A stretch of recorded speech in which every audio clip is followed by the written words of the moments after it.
Hello అండి, good morning. ఈరోజు అయితే మార్నింగ్ అయితే ఈ సగ్గుబియ్యం ఉప్మా అయితే చేసేస్తున్నాను.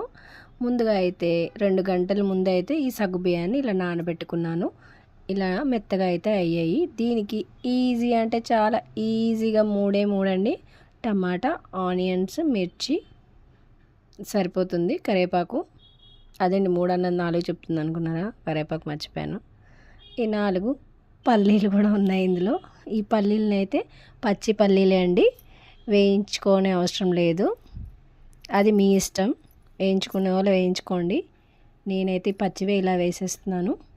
కడాయి పెట్టుకొని నూనె వేసుకొని ఈ ఆనియన్స్, టమాటా, కరివేపాకు, మిర్చిని అయితే ఇలా వేయించుకున్నాను. వేయించుకున్న తర్వాత ముందుగా నానబెట్టుకున్న సగ్గుబియ్యాన్ని అయితే ఇందులో గట్టిగా పిడిచి వేసానండి, వాటర్ లేకుండా.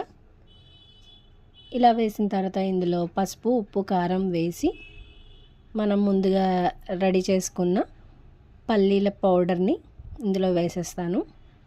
వేసేసి లైట్గా కొత్తిమీరని అయితే అలా అలా అలా అలా జల్లేసాను. జల్లేసి ఇలా కలిపేసాను.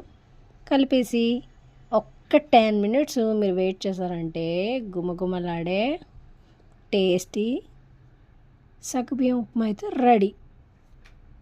ఈలోగా అయితే మన సగ్గుబియ్యం ఉప్మా రెడీ అయితే అయిపోయిందండి. ఇంకెందుకు ఆలస్యం, ప్లేట్లోకి తీసుకొని యమ్మీగా తినేయడమే కదా మరి. ఆలస్యం చేయకండి. ఇది మార్నింగ్ టిఫినే అనుకుంటారో, ఈవినింగ్ స్నాక్సే అనుకుంటారో, ఎలా అయినా మన ఇష్టం అండి, ఎలా అయినా చేసుకోవచ్చు.